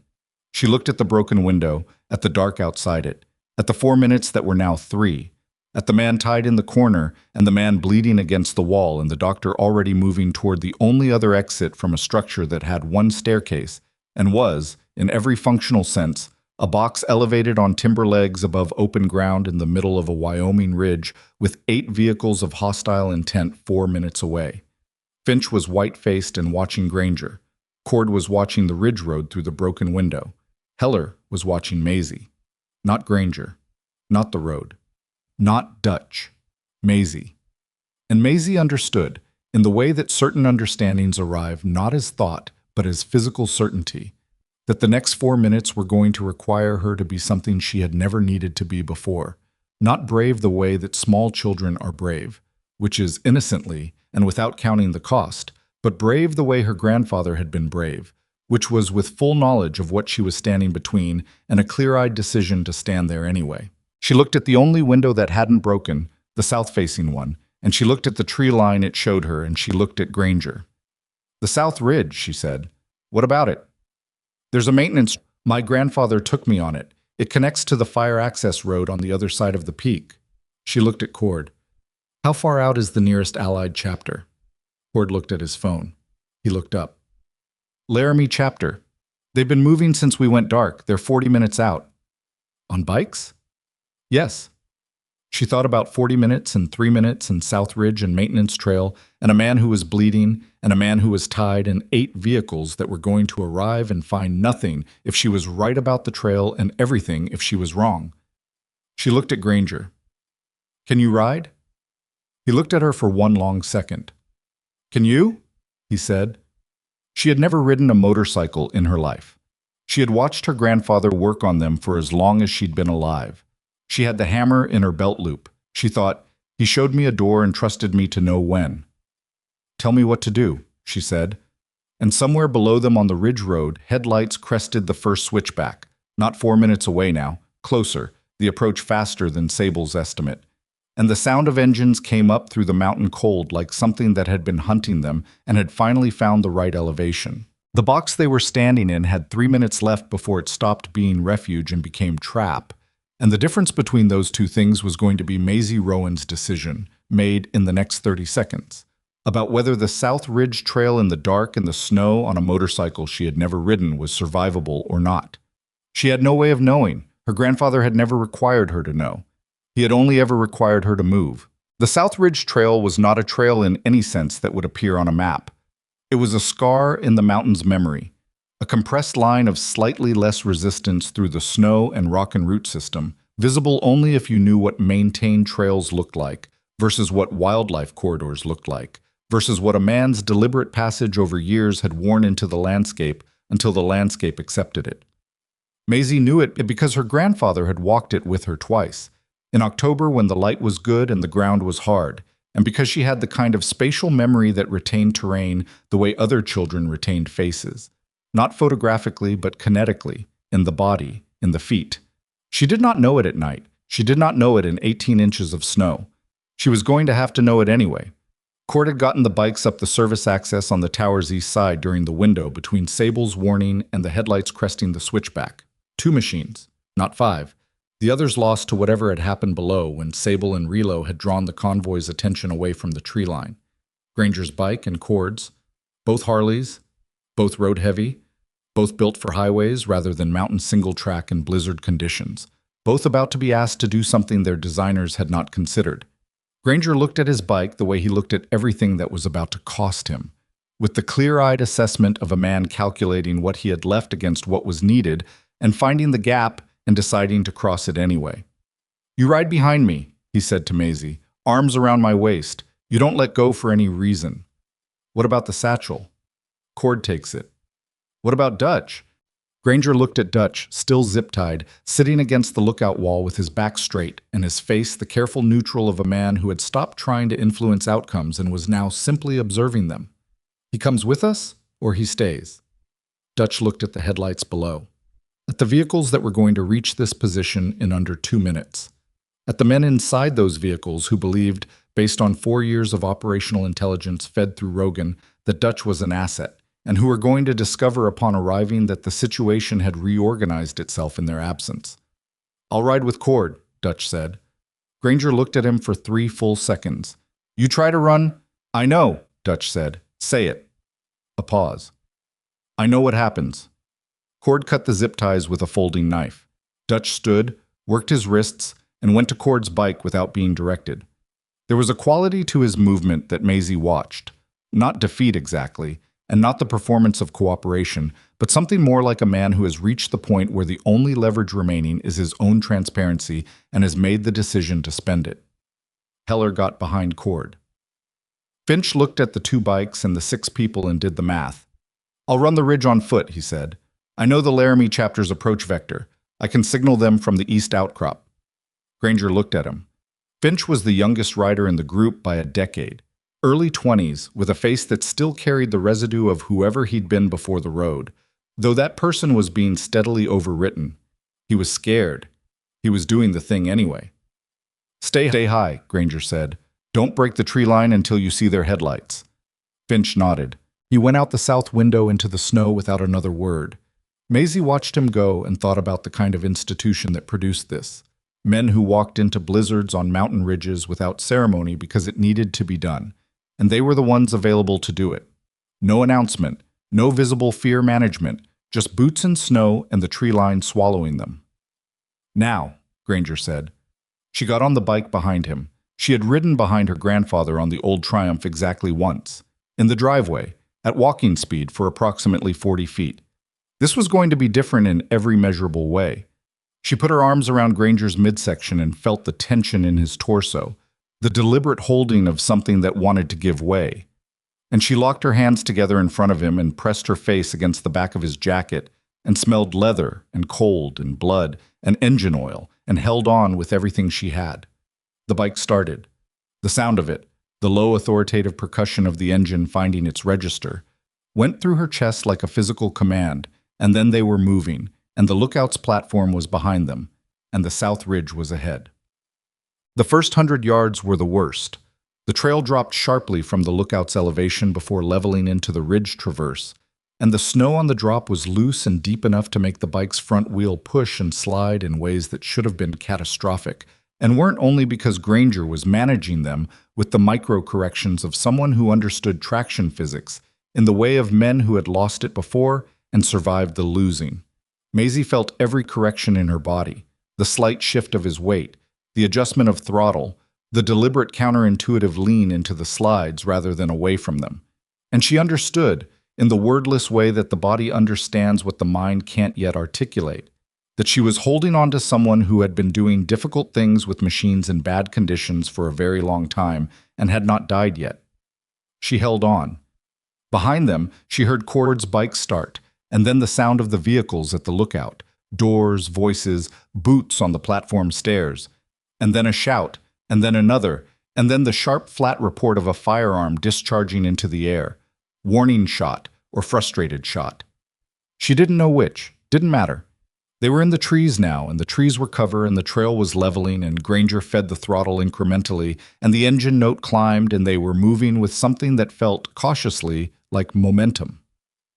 The cold at speed was a different category of cold entirely. It wasn't the static cold of standing still in winter. It was kinetic, aggressive, finding every gap in her clothing with the deliberate efficiency of something that wanted to get inside her and reduce her to her minimum viable temperature. She tucked her face further into Granger's jacket. She kept her hands locked. She breathed in the small protected space between her face and the leather, and she counted exhales the way she counted steps in the tunnel, because counting was the thing that kept the animal part of her brain from doing something counterproductive. 1, 2, 3. You still there? Granger said, barely audible above the engine. Yes. Tell me if I start leaning wrong. She didn't know what that meant with complete precision, but she understood its general intention. He was telling her that he might lose consciousness, that the blood loss and the cold and the sustained physical output of managing a motorcycle on rough terrain were working against him, and that she was the redundancy system. I'll tell you, she said. 4, 5, 6. Oh, the vehicles from the lookout split. She understood this from the headlights she could see through the trees to their east. 2 sets moving down the main ridge road, which was the obvious route, and one set going darker, cutting lights, which meant someone in those vehicles understood the terrain well enough to know about the maintenance trail. Rogan. Rogan would know about the maintenance trail. Rogan had been embedded in the chapter long enough to know everything the chapter knew, and the chapter had ridden these mountains for 16 years. He would know the trail. He would know approximately where it came out. He would know that a motorcycle on the South Ridge had one viable exit, and he could be at that exit before they were. She felt Granger's torso change, a slight increase in the rigidity of the muscles under her arms, the kind of change that happens when someone receives information and processes it without stopping what they're doing. He'd seen the lights cut out. He'd made the same calculation. He didn't say anything. He gave the throttle more. The trail narrowed through a section of dense pine, and Maisie pressed herself flat against his back to clear the branches and felt them drag across her grandfather's coat. Anyway, felt the resistance of them, felt the cold water they deposited from their loaded limbs onto her hair and neck. The bike slid once on a root hidden under snow, and Granger caught it with his left leg down in the snow, a controlled dab that cost him. She heard the change in his breathing, the sharp compression of pain managed through controlled exhale, and then the foot was back on the peg, and they were moving again. Granger. I'm fine. You're not fine. I'm functional. Different thing. She held on. Sat. They came out of the South Ridge Trail into the fire access road at the kind of speed that converts a transition from one surface type to another into a moment of controlled crisis. The bike's front wheel found pavement under the snow, and the rear tried to continue on its own trajectory, and Granger brought both of them back into agreement with the focused violence of someone who had no margin for error and knew it. They fishtailed across the road. The road found purchase, stopped. Cord came out 30 seconds later, smoother, Dutch's weight behind him redistributed for better balance. Both engines idled. The fire access road ran northeast to southwest in a long curve that followed the mountain's contour. To the northeast, the Ridge Road junction, which the vehicles from the lookout were approaching. To the southwest, the connection to the county highway, 8 miles of mountain road in blizzard conditions, which was where the Laramie chapter was coming from. 8 miles, 40 minutes originally. How long had they been moving? She tried to calculate. 25 minutes in the tunnel, time in the way station, time in the lookout, time on the ridge trail. They might have 30 minutes of their 40 remaining. They might have 20. She looked at the northeast and saw nothing yet, but knew it was coming. She looked at the southwest and saw the same nothing with a different quality, the nothing that was absence of threat rather than approach of it. We ride southwest, she said. Yes, Granger said. Then, but. She waited. If Rogan knows the exit point, he said, and he came dark to get ahead of us. He didn't finish it. He didn't need to. If Rogan was already southwest of them, the Laramie chapter was riding into an ambush. Call them, she said. Warn them. I've been dark since the lookout. My phone's... He didn't finish this sentence either, but she understood from the pause that the phone was no longer operational, which left Cord's encrypted device, and Cord was already trying it, and the look on Cord's face when he pulled the phone away from his ear told her the answer before he said it. Signal's gone, Cord said. They're jamming the ridge. The they in this sentence was doing a great deal of work. Jamming required equipment. Equipment required planning. Planning required lead time and resources, and the kind of operational infrastructure that a corrupt road captain working alone did not possess. Rogan wasn't working alone up here. He'd brought people who had communications, jamming equipment, and enough vehicles to split pursuit, and enough foreknowledge of the terrain to cut lights and go dark. Dutch cleared his throat. Everyone looked at him. The network has a field operations team, he said. He said it without inflection, without apparent awareness of the full dimensions of what he was acknowledging, which was that the 6 years he'd spent building his case had not prevented the network from becoming substantially more capable in the meantime. They've been used before. In Montana. In Idaho. A pause. They're professionals. How many? Granger said. Field team runs 8 to 12. Plus Rogan's people. Rogan has 4 loyal riders. Maybe 5. Granger looked at the road. Southwest. 8 miles. The Laramie chapter riding into the mouth of something they didn't know was there. He looked at Maisie. She looked back at him. Neither of them said the thing they were both thinking, which was that she had the recorder and the notebooks and the envelope and was therefore the most important thing on this road to keep alive, and that the most important thing to keep alive was also the smallest and least defensible thing present, and that the only way to change that equation was to change the variable of who knew she was there before the field team did. "Dutch," she said. He looked at her. "The federal contact," she said, "the one who closed down your operation. Do you have a way to reach them directly that doesn't go through the regional network?" Dutch was quiet for a moment. "Satellite protocol. But I'd need... Is it a number?" "It's a code sequence, on a specific frequency." He hesitated. "My bike has the equipment. My bike is still at the lookout." She looked at Cord. Cord looked at Granger. Granger looked at the northeast end of the road, where the headlights were now visible. 3 sets, moving fast, a mile away, and closing. "I'll go back," Cord said. "You will not," Granger said. "Someone has to." "Not you." "Then who?" The headlights were less than a mile away now. 3/4. The vehicles were moving at a speed that said they'd found the access road and understood its geometry, fast on the straight sections, controlled on the curves. Professional drivers. Professional everything. Dutch said, "Me." The words sat in the cold air between all of them. "Take Cord's bike," Dutch said. "I go back. I get to my bike. I send the signal. The field team has federal jurisdiction. The moment the signal goes through, everything on this mountain becomes an active federal incident, and they lose their operational cover." "You're asking us to trust you," Granger said. "I'm asking you to trust that I want to close this more than I've ever wanted anything," Dutch said. And for the first time since the recorder had played, the controlled surface was fully absent, and what was underneath it was present. The raw, complicated truth of a man who had spent 6 years of his life inside something terrible in order to end it, and had made catastrophic decisions along the way, and was standing now at the point where the catastrophic decisions either meant nothing or meant everything, depending entirely on what he did in the next 60 seconds. "I made choices that cost people. I know that, but the case is real. The evidence is real.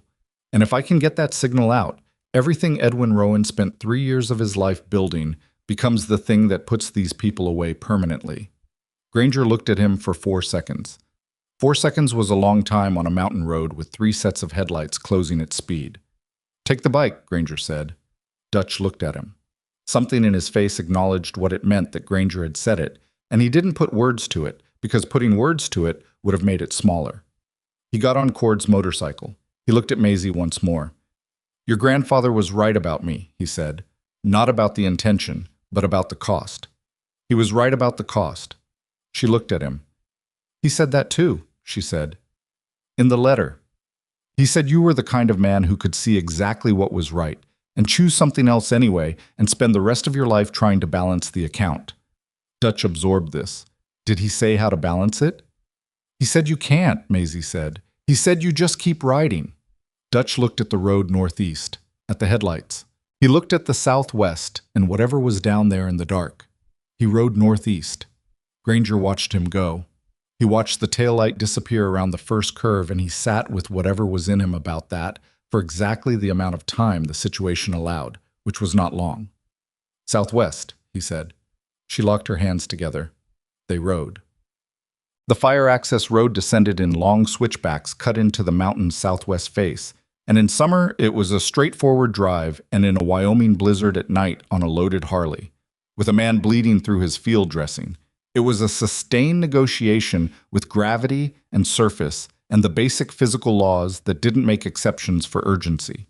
Granger handled it with the economy of someone spending his last reserves with precision. No wasted motion, no overcorrection, every input deliberate and sufficient, and nothing more. Maisie monitored his breathing. It was worse than before. Not dramatically, not suddenly. The kind of worse that accumulates incrementally and is easy to miss if you're not paying attention. But she was paying attention, and had been since the barn, and she could hear the difference. The exhales were slightly shallower, the intervals between them fractionally longer, the body's way of rationing. "Talk to me," she said. "I'm fine." "Talk to me anyway." A pause. Then, with the particular quality of a man choosing to cooperate with a thing that will help him remain conscious, "What do you want to know?" How long did you know my grandfather? 23 years. How did you meet? He fixed a carburetor. I didn't have the money to pay him. He told me to come back when I did. I came back 3 months later. A breath. He said he'd forgotten about the money. He hadn't. He just didn't want it anymore. She filed this. The image of her grandfather deciding to release a debt. She could see him doing it, could see the specific quality of the decision in the way he would have stood at the workbench, the way his hands would have moved to something mechanical to avoid the sentimentality of the moment. I was like that, she said. He was exactly like that, Granger said. Every time. They came around a long left-hand curve, and the road straightened for a quarter-mile, and Granger opened the throttle, and the engine note rose, and the cold hit harder, and she held on and counted exhales and thought about 23 years of a friendship that had run underneath everything she knew of her grandfather, like a river runs under the ground, present, essential, completely invisible from the surface. The headlights appeared ahead, not coming toward them, parked, perpendicular to the road, blocking the approach to the highway junction. Two vehicles side by side, lights on high beam, the silhouettes of men standing in the light with the posture of people who have chosen a position and intend to hold it. Rogan. He'd gotten ahead of them. Granger slowed. He didn't stop. He reduced speed to the pace of assessment, coming toward the roadblock at something that was still movement, still commitment, buying himself the seconds to evaluate what was in front of him before making the decision the evaluation required. There were 4 men in the lights. One of them she recognized from the photograph in the lookout. The photograph she'd only seen briefly before it had been turned face down. But she remembered faces. She retained them the way she retained terrain, and the man standing at the center of the roadblock was the same man who had been standing at the far right of the group in the image, and his cut was Iron Ash, Wyoming, and the road name on it was Rogan, and he was looking directly at the Harley with the expression of a man who has been many things and is currently being the thing he had always been underneath all of them. Granger stopped the bike, 20 yards between them. The headlight beams of the 2 blocking vehicles caught Granger's bike in a flat white cross illumination that left no shadow to hide in. Maisie stayed behind Granger and kept her face against his jacket and thought about the satchel across her back, which she'd taken from Finch before they'd left the lookout, and about the recorder inside it, and about what it meant that the thing Rogan was here to recover was currently pressed against her ribcage. "Granger," Rogan called. His voice was mountain cold and conversational, the voice of a man who had been waiting in specific positions for specific things to arrive and who had the satisfaction of his prediction confirmed. "Long ride." Granger said nothing. "Give me the notebooks," Rogan said. "Give me the drive. Give me whatever's in that bag the girl's carrying." A pause. "And I walk away. You get the girl to a hospital. We call it done." He was not going to walk away. The offer was structurally similar to every offer Maisie had heard adults make to each other when they were in the process of lying, which was that it contained enough of the shape of truth to be mistaken for it by someone who hadn't yet learned to look at the structure rather than the content. She had learned. "Where's Relo?" Granger said. One sentence, low. Rogan's expression shifted, a slight tightening. "Who?" "My rider, young guy. He was running diversion with Sable." Your riders made their choices.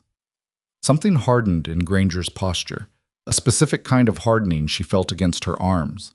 Not anger, because anger was an emotion that lived in the chest and the throat and moved outward, but this was the opposite, something that moved inward, that compressed and concentrated. "Are they alive?" he said. "I said they made their— Are they alive, Rogan?" The silence that followed this was the specific silence of an answer that wasn't going to be given. And the reason it wasn't going to be given was the answer. Something moved through Granger's torso that she felt as pure physical information, a single convulsive tightening of every muscle she was in contact with, lasting less than a second, and then it was gone, and what replaced it was stillness. The most complete stillness she had felt in him since the barn floor. "Okay," he said, not to Rogan, to her. "Maisie," he said very quietly, "when I move, you get off the bike and you go left, into the ditch. You stay down." "Granger, Edwin called you Bravebird," he said. "This is the brave part. This is staying down and staying alive and holding on to what you're holding. That's the job." She heard something in his voice that she identified after a moment as the sound of a person who has finished deciding. You can't, she began. The Laramie chapter is on this road, he said. They're coming. They need 10 more minutes to make the junction. He paused. I need to give them 10 minutes. She understood. She understood, and she did not want to understand. And she pressed her face hard against his jacket for one moment that she was not going to get back and that she was going to carry for the rest of her life. And she breathed in leather and blood and cold and the specific smell of a person who has decided to spend themselves so that someone else doesn't have to. Her grandfather had smelled like that in the last weeks. She hadn't known that's what it was then. She knew now. Now. Don't die, she said. Working on it, he said. She got off the bike. She went left, into the snow-filled ditch, sliding down the embankment on her side, the satchel held against her chest, and she hit the bottom and lay flat, and she did not look up, because looking up was not the job. And the job was the only thing she had. Above her, she heard Granger rev the engine. She heard Rogan shout something. She heard the Harley launch itself forward from a standing start with the full authority of a machine that had been built for exactly this kind of commitment. The engine note, going from idle to full throttle in the time it took her to breathe once. And then the sound of it was everything, and the night was all engine, and she pressed her face into the cold of the snowbank, and she held on to the satchel, and she held on to the envelope in her pocket, and she held on to the image of her grandfather's hands on the tool wall, placing each tool in its outlined silhouette with the patience of someone who believed that things belong in specific places, and that the work of putting them there is never wasted. She held on. The impact came. Not explosion, impact. Metal and will meeting a roadblock with the specific intent of moving it. She heard voices, feet, a struggle that was immediate and physical and too close to her position and that she was not going to look at because looking was not the job and staying down was the job and 10 minutes was the job. She counted. 1, 2. She heard Rogan's voice, high now, stripped of its careful conversational quality, giving instructions. 3. She heard something that was a fist or a boot meeting something that was a person, and she could not know who, and she was not going to look. 4. She heard Granger's voice, once, a single word she couldn't make out, directed at something or someone above her position. 5. The cold was very complete down in the ditch. The snow was against her face and her hands, and the waterproof satchel was between her chest and the ground. And she was 6 years old, and she was thinking about the envelope and about what her grandfather had not been able to tell her while he was alive, but had written down in case she needed it. And she thought about whether she needed it now and decided she did not yet, because needing it later was better than needing it now, and now was still in the middle. 6, 7. She heard faintly from the southwest, from the direction of the county highway, from the direction of 8 miles of mountain road that led to Laramie and to riders who had been moving since the signal went dark. She heard engines. Not the engines of the vehicles on the road above her. Different. The particular timbre of Harley-Davidson engines in multiples, at speed, on a road surface that they were eating up with the focused energy of machines carrying people who had somewhere urgent to be and were not going to arrive late.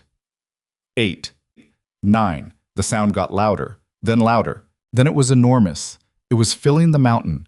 It was the sound of a thing that had been moving through the dark toward this specific point for 40 minutes and had arrived, and she heard it crest the last approach to the junction and pour onto the fire access road, and she heard the braking, the organized chaos of many machines decelerating in coordination, and she heard voices, many voices, the voices of men who had ridden hard through a Wyoming blizzard, because a signal said someone was down and you do not ask questions about that, you ride. 10. She looked up. The fire access road above her was a wall of headlights, dozens of them. They crested the junction in a line that didn't end quickly. Bikes 2 abreast, filling the road shoulder to shoulder, headlights stacking into a brightness that turned the falling snow into something that looked, in the fractured and overwhelmed moment of her perception, like every cold thing in the world suddenly made luminous. She saw Rogan's men in those lights. She saw them see the lights. She saw them make the calculation. She saw them make the wrong one first, the one where they held their position, and then she saw them make the right one, which was that there was no position to hold when the force arriving was of this magnitude, and that the men who had built their operation on darkness and concealment and the assumption that no one was paying attention did not have a protocol for 50 headlights on a mountain road at 3 in the morning. She looked for Granger. She found him. I was on the ground, 12 feet from the wreckage of the roadblock, and he was not moving in the way of someone who had been felled, but in the way of someone who had chosen the ground as a position. Sitting, actually, with one hand flat in the snow, and his head up, and his eyes on the approaching lights. And as she watched, she saw his chest move with a slow, deliberate breath that was the breath of someone who had spent everything they had and was now simply waiting for the accounting. She climbed out of the ditch. She crossed the road. She sat down in the snow beside him. He looked at her. She looked at him. His face was a record of the last 10 minutes in ways she wasn't going to catalog right now, and her face was probably a record of the same, and neither of them said anything because the things that needed saying were not the kind that words improved. The first riders reached them. She heard boots on the road. She heard voices calling for Heller, who was behind them somewhere on a bike that hadn't arrived yet. She heard the organized noise of a brotherhood reorganizing around a crisis, the way a body reorganizes around a wound. Not panicking, not performing, just moving to the places that needed filling. Someone put a hand on her shoulder. She didn't look up. She kept her eyes on the wall of lights, and the snow coming down through them, and the road ahead that led to the highway, and the highway that led to the places where the notebooks, and the recorder, and the evidence her grandfather had built with 3 years, and his life would go to do the work he'd always intended for it. And she felt Granger's weight shift slightly beside her as someone got to him, and she heard him say, in response to something she didn't catch, his voice threadbare but intact, "The girl first. The girl first." She almost said she was fine, the automatic answer she'd been trained to give by a year of adults who needed her to be fine, so they didn't have to address the fact that she wasn't. She almost said it. She didn't. She let the rider who'd put his hand on her shoulder help her up, and she held the satchel against her chest, and she stood in the middle of the fire access road on a Wyoming mountain in a blizzard at 3 in the morning, surrounded by 50 Harley-Davidson motorcycles and their riders. And for the first time since she'd heard the crash and gone out into the dark, she let someone else be the person who knew what to do next. But only for a moment. Because somewhere in the organized noise of arrival and triage and the first distant sound of what might be, she strained to hear it, unsure, and then sure.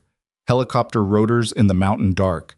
She heard a voice she recognized from a recording she had listened to in a cold lookout cab, and she understood that the voice was not coming from a recorder and was not coming from a memory, but was coming from somewhere close, somewhere on this road, and that what she was hearing was impossible and was happening anyway. And she turned toward it with the full attention of someone who has learned that the most important things are the ones you lean toward, rather than. The voice was coming from the tree line. Maisie turned toward it, and the rider beside her turned with her, and his flashlight found the source before she did. A figure moving out of the pines at the edge of the fire access road, one arm raised, moving with the careful deliberateness of someone who understands that emerging from darkness toward 50 armed men requires unmistakable signals of non-threat. The figure was wrapped in an emergency blanket over a riding jacket, and the face above the collar was her grandfather's face. Not her grandfather. She knew that. She was 6, not simple. But the face had his structure. The same jaw, the same forehead, the same way the eyes carried their own weather independently of whatever the mouth was doing.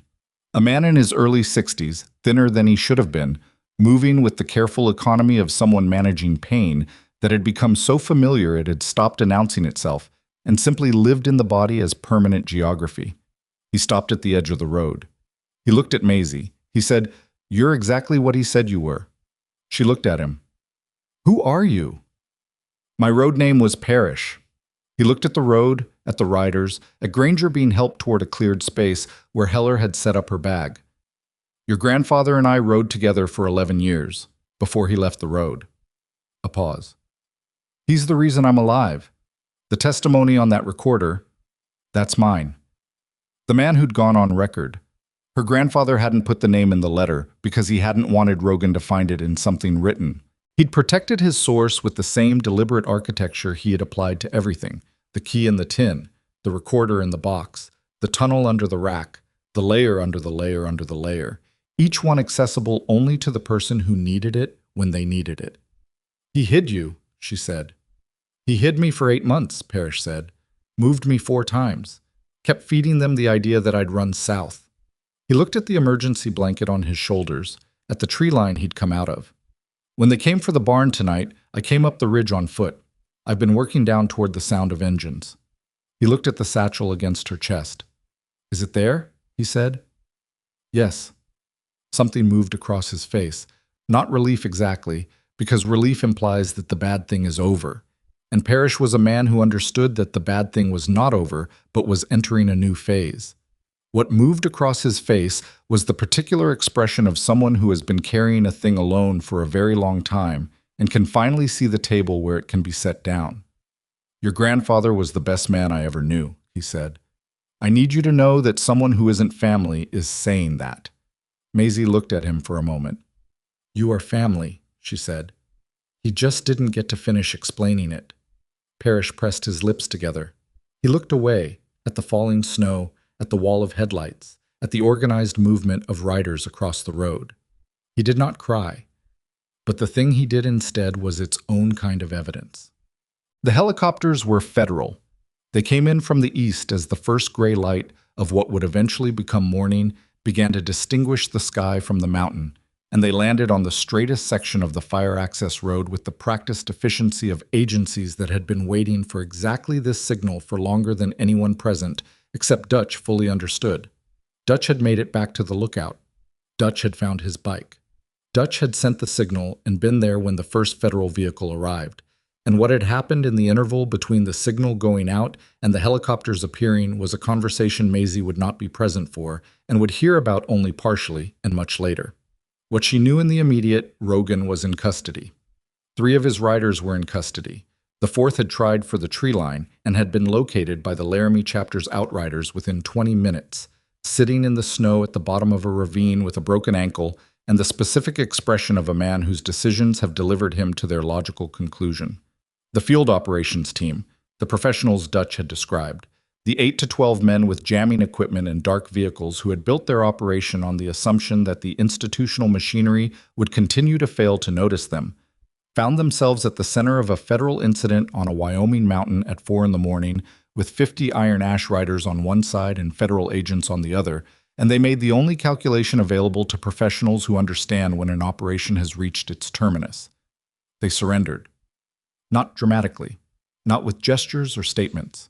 They put their weapons down and their hands up, and they stood in the headlights with the flat expressions of men who had always known, at some level, that this moment existed at the end of the road they'd chosen, and who had chosen it anyway, and who were now standing in it.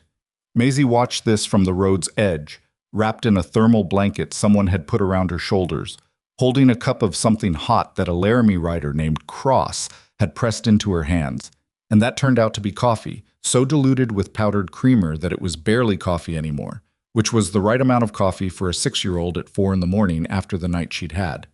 She drank it. She watched the federal agents move through the arrested men with the systematic efficiency of people executing a procedure they had practiced many times.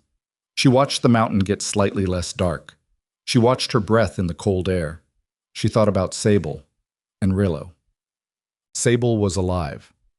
She found this out from Cord, who found it out from one of the Laramie riders who'd come in from the southeast approach and encountered 2 Iron Ash riders on foot in the snow, one of them supporting the other, moving toward the sound of engines with the stubborn persistence of men who did not have a protocol for stopping.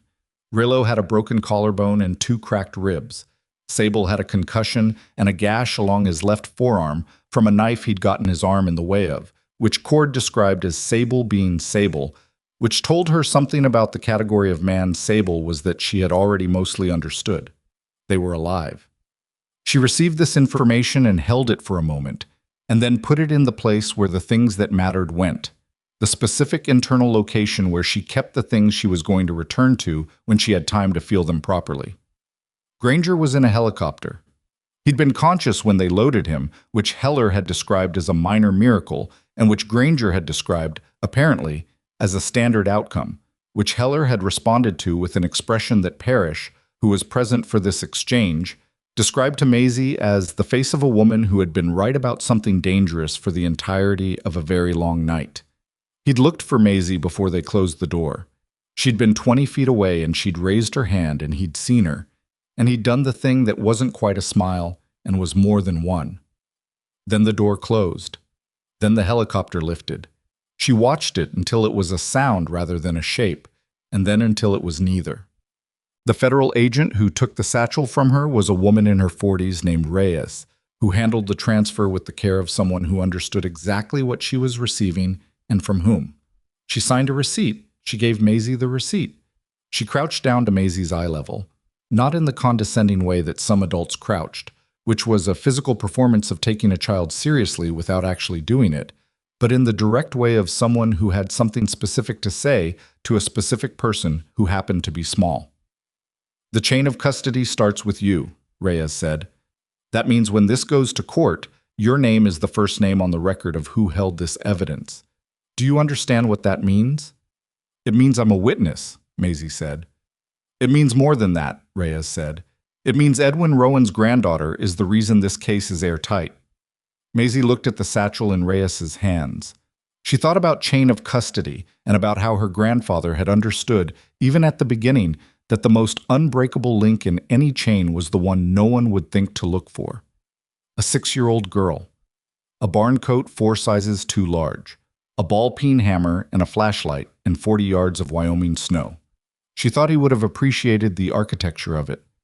"There's an envelope," Maisie said. "In the satchel. My name on it." Reyes looked, found it, handed it back without question. Maisie put it in her pocket. She already knew what it said. She'd read it in the lookout. But she was going to keep it the way she kept things that mattered. Not displayed, not explained, simply carried. The diner was 14 miles from the mountain and had been open since 5 a.m. and was called, with the unambitious honesty of roadside Wyoming commerce, Route 18 Diner, in letters that had faded to a color that was somewhere between red and the memory of red. The parking lot held 7 Harleys when Maisie arrived in the back of a federal vehicle, and held 11 by the time she got inside, and held 17 by the time the coffee was in front of her. The interior was everything a diner at 5:30 in the morning is supposed to be. The particular yellow of fluorescent light on laminate surfaces, the smell of coffee that had been on the burner long enough to develop opinions, the sound of a griddle in the back working through the first orders of a day that had not yet decided what kind of day it was going to be. A waitress named her badge Carol moved through the expanding population of large men in leather cuts with the unruffled competence of someone for whom no configuration of customers was surprising, refilling cups and taking orders, and not asking any of the questions that the situation clearly contained. Cord sat across from Maisie. He had ordered eggs and had eaten half of them and had pushed the plate aside with the particular exhaustion of a man whose body had requested food and then, once presented with it, reconsidered. He was looking at the table. Maisie was looking at the door each time it opened. "He'll make it," Cord said, without her having said anything. "How do you know?" "Because he's made it before when he shouldn't have." Cord picked up his coffee. "He has a talent for it. Inconvenient for people who worry about him." "Do you worry about him?" Cord considered this with the seriousness he appeared to apply to all direct questions. "Constantly," he said. "He finds it annoying." Maisie turned her coffee cup in its saucer. "Were Sable and Relo okay?" "When they brought them in." "Relo will heal. Sable's already complaining about the hospital, which means he's fine." She nodded. She looked at the door again. Parrish came in at 6:15, having spent 90 minutes with federal agents in a vehicle outside, and he sat beside Maisie with the careful movements of a man whose body had been in sustained stress for 8 months and was beginning, only now, to release it in increments that felt almost worse than the holding. He accepted coffee from Carol without looking up. He held the cup in both hands. They sat like that for a while, the old rider and the child, in the yellow light of a Wyoming diner, while outside the snow continued and the mountain held whatever it would hold going forward, which was less than it had held before, but still something, always still something. "He talked about you," Parrish said eventually. "Edwin. Not often, but when he did, he was precise about it. He said you were going to be formidable." "He said that word? Formidable?" "He said it exactly. He was precise with words." She thought about her grandfather being precise with words. She thought about the notebooks, the composition covers, the careful handwriting, the recorder, the letters to Granger, the key in the tin. "He planned all of it," she said. Not a question. "He planned what he could," Parrish said. "He left margins where he couldn't." He looked at her. "You were the margin." She absorbed this. The margin. The thing that accommodates what the plan can't predict. The space left between the certain and the uncertain where the necessary thing happens, if the right person occupies it. She was going to be 7 in March. She drank her coffee. Aunt Deb arrived at 7:45. She had been located by federal agents at 6 a.m., and whatever they had told her had produced a version of Deb that Maisie had not seen before. Not the managed, careful, slightly overwhelmed woman who had been trying to translate grief for an unexpected child into competent guardianship for the past year, but something rawer and more genuine, a woman who had gotten into her truck in the dark and driven 14 miles through a blizzard because someone had told her where the child in her care was, and who walked through the diner door with the specific energy of someone who has been frightened for a long time and is releasing it through forward motion. She stopped when she saw Maisie. She looked at the barn coat, at the coffee cup, at the 17 bikers in the diner and the federal agent by the window and Parrish beside her and Cord across from her. She looked at Maisie's face. "Are you hurt?" she said. "No." Deb crossed the diner and sat down in the empty chair on Maisie's other side, and she put her hand on Maisie's hand, and she didn't say anything else for a long moment, and Maisie let her hand stay where it was and looked at the table and thought about the past year of the two of them in the house together, both of them trying to occupy a space that a specific person had left and that neither of them had known how to fill, and thought about how perhaps the filling was not the point, and had never been the point, and that what the space required was not filling but acknowledgement, someone to sit beside it and say, without words, "I know what was here." "He left me something," Maisie said. Deb looked at her. Maisie took the envelope from her pocket and put it on the table between them. Deb looked at the handwriting on the front. Edwin's handwriting, unmistakable. The slightly forward lean of it, the precision of the letter forms. Her jaw worked once. "He wrote you a letter," Deb said. "He wrote it for whoever needed it," Maisie said. "Same as everything else." Deb pressed her lips together. She did not cry at the table. She was not, Maisie had come to understand, a person who cried easily or publicly. She processed difficult things at angles, sideways, in the particular way of people who have spent their lives in proximity to someone effortlessly capable and have developed independence as a survival mechanism. But something in her face, in the moment she looked at that handwriting, was the most honest thing Maisie had seen from her in a year, and Maisie thought that perhaps honesty was also something that happened sideways sometimes, in diners at 7:45 in the morning, with coffee going cold between you and the snow still coming down. "I was very sure about you," Deb said finally. "I know." "He wasn't always right about people." "He was right about this one," Cord said, from across the table mildly, in the voice of someone stating a fact that has been sufficiently demonstrated to no longer require argument. Deb looked at Cord. Cord looked back at her with the steady, non-aggressive gaze of a man who was not going to elaborate but was not going to retract either. Deb looked back at Maisie. "Okay," she said. Just that. The network came down in the weeks that followed like something that had been built upright under false tension and could not hold its structure once the tension was honest. 17 officials, federal and state and county, were arrested across a 4-week period. 3 of them were names Maisie didn't know. 14 of them were names that appeared in her grandfather's notebooks in the patient, documented way he'd written everything.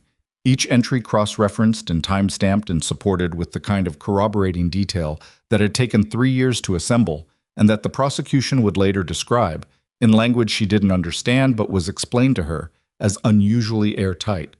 Parrish's testimony was the keystone. He gave it over 2 days in a federal facility, and he came out of it thinner than when he'd gone in, and he sat in the waiting room afterward with his coffee and his emergency blanket, which he appeared to have retained as a personal object, and he didn't talk about it and no one asked him to. Rogan entered a plea. Dutch's situation was more complicated, in the way that things are more complicated when the person responsible for the complication is also the person who provided the final evidence that made the resolution possible. Maisie did not follow the details of this closely. What she understood, from Cord, who was the person in her new geography most likely to give her accurate information without managing it for her comfort, was that Dutch had resigned his federal position and that the investigation into his specific decisions was ongoing, and that the 43 people who had gone through the routes during the period of his operational extension were being located one by a task force that would take years to complete its work. Some of them had already been found. Some of them were home. Some of them were not and would not be, and this was the number that Dutch lived with and would live with in whatever came next for him, which was a question that didn't have a clean answer and was not going to get one. Maisie thought about her grandfather's letter sometimes, about what he'd written about Dutch and about accounts that couldn't be balanced and about just keep writing. She thought about whether that was enough.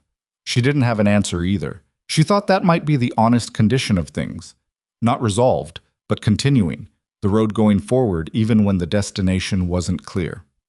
Granger came back to the barn in April. The snow was gone by then, mostly. The canyon still held it in the shadows between rock faces, but the open ground had released it, and the mountains above were the specific blue-gray of high elevation in early spring, and the air had the quality of something that had been very cold for a long time and was considering being otherwise. He came on his bike. It was not the same bike. That one was somewhere on the fire access road, structurally retired. But it was the same kind of bike, the same displacement and geometry, and the sound of it coming down the canyon road was the sound she associated now with a specific category of arrival. She was in the yard when he turned in. She'd been there for 10 minutes, having heard the engine from a distance that surprised her, and she thought maybe she was developing an ear for it, the way you develop an ear for things that have mattered. He looked better. Not all the way better. He moved with the careful deliberateness of someone who had recently renegotiated their relationship with their own physical limits and was still in the early period of the new agreement. But his color was right, and his eyes were right, and when he looked at her, the look was whole rather than parceled out through exhaustion. He looked at the barn. Cord had come in the week before with Sable, whose arm had healed cleanly, and 2 Laramie riders whose road names she was still committing to memory, and they had spent 4 days working on the barn with a focused, non-ceremonial efficiency that was the iron ash version of a gesture. New timber where the old had rotted. New lock on the door. The tool wall resorted and relabeled, each outline traced fresh in black marker. The old Triumph frame moved to the center of the space under a proper work light, which Sable had told her was where it was always supposed to be, and had been waiting on someone to say so. Granger looked at all of it. He looked at the photograph on the wall above the workbench, still where it had always been, still showing the group of young riders in the bright arid light of a different decade. He stood in front of it for a long time. He would have hated being called a hero, Granger said. I know, Maisie said. He would have said he just did the work. He said that about everything. Granger turned from the photograph. He looked at the space around him, at the workbench and the tool wall and the Triumph frame and the new light overhead. And he looked at it the way people look at places they are deciding something about. There's a veteran in Laramie, he said. Can't find stable housing. Has a mechanical background. Needs somewhere to land for a while. Maisie looked at him. There's a woman in Sheridan, he continued, traveling through. Situation she needs distance from. He looked at the barn's dimensions, the square footage, the sleeping loft her grandfather had built above the parts storage that had never been used for anything. This is a big space. It's a repair barn, Maisie said. It is, Granger agreed, among other things. She looked at the loft, at the workbench, at the photograph. She thought about her grandfather building the tunnel before anyone knew he would need it, about the key in the tin, about the margin left for the thing the plan couldn't predict, about a man who had understood, long before the events of a February blizzard had demonstrated it, that the most useful thing any space can be is the thing that the person arriving needs it to be. The veteran first, she said. Then we see. Granger looked at her. He said formidable, he said. Parrish told me. Parrish understates things. She almost smiled. She let it happen. It was the first full smile she'd completed since before the blizzard, and it felt like something returning from a distance, arriving without announcement, the way the road comes back under you after a long stretch of uncertain terrain. Outside, down the canyon, she could hear other engines now. Cords, she thought, and behind it the lighter note of a bike she didn't yet know. They were coming in. The way they came in from wherever they'd been, whenever someone was in a place that needed filling, without ceremony or declaration, simply present, because presence was the thing that the road had taught them, was both the most basic and the most difficult gift. Granger walked to the workbench. He picked up the ball-peen hammer from where it had been placed, back in its outlined silhouette on the tool wall, and he looked at it, the worn handle, the smooth head, the weight of it, and he held it for a moment with the particular quality of attention he gave to things that had earned it. He put it back. He looked at her. You want to learn? He said. She looked at the Triumph frame under the work light. She looked at the tools in their outlines.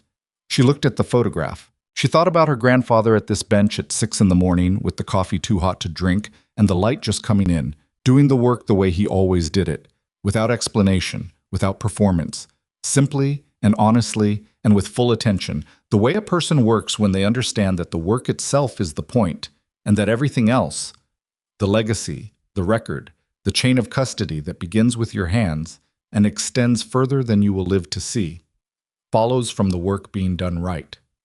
Show me, she said. He pulled a stool to the bench. She climbed up. The engines in the canyon grew closer, warm and low, filling the morning air the way the sound of something returning fills the space that held its absence. And the Wyoming light came through the barn door in the long, flat angle of early spring. And the coffee on the small camp stove in the corner was almost ready, and the work was about to begin. And the barn smelled of oil and cedar and old wood, and something that was not any of those things but lived underneath them. The specific atmosphere of a place where people had been protected, where the damaged had been sheltered, where the evidence of one man's careful and costly love for the world had been kept safe until it could do what it was always meant to do. Granger put a wrench in her hand. She held it the way he showed her. Outside, boots on gravel. A knock on the open door. Sable's voice. Coffee ready? Almost, Maisie said. She did not look